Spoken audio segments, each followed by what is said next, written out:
Welkom by die Sepcast, die tuiste van die nommer 1 netwerk vir jou lewe. Dis waar ons stadiger dink, dieper kyk en ontdek hoe Jesus nie net toegewerk het nie, maar nou werk. Een van die grootste mytes van moderne kultuur is hierdie idee, as ek dit voel, moet dit waar wees. Ons samelewing aanbid gevoelens. Jou emosies word amper soos 'n innerlike kompas behandel wat jou altyd moet lei. Maar die probleem is, gevoelens is wonderlike dienaars en verskriklike meesters.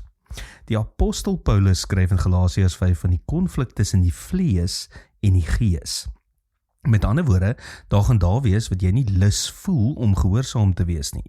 Daar wat jy nie lus voel om lief te hê nie. Daar wat jy nie lus voel om kerk toe te gaan, te vergewe of te bid nie. En dis presies waar disippelskap begin. Want disippelskap gaan nie oor stemming nie. Dit gaan oor toewyding.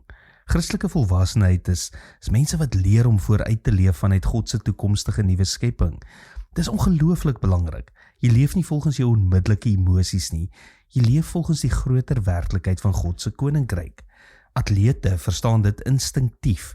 Niemand oefen elke dag omdat hulle lus voel nie. Hulle oefen omdat hulle 'n visie het van wie hulle wil word. Dis waarom mense wat voortdurend deur emosies beheer word, dikwels geestelik onstabiel leef. Hulle aanbid wanneer hulle goed voel. Hulle dien wanneer dit gerieflik is. Hulle vergewe wanneer dit gemaklik voel. Maar liefde werk anders. Jesus het nie kruis toe gegaan omdat hy lus gevoel het nie. Hy het gegaan uit gehoorsaamheid, liefde en roeping. En miskien is dit wat baie van ons moet hoor. Volwassenheid begin wanneer toewyding sterker word as gevoel. Your feelings are valid, but they are not always wise. Dis diep Bybels. Gevoelens mag eg wees, maar hulle is nie altyd betroubaar nie. Dis hoekom ons as kerk mekaar nodig het. Die nommer 1 netwerk vir jou lewe beteken nie bloot vriendelikheid nie. Dit beteken mense wat jou herinner aan waarheid wanneer jou emosies jou mislei. Jesus vorm mense wat deur waarheid, liefde en dissipline gevorm word.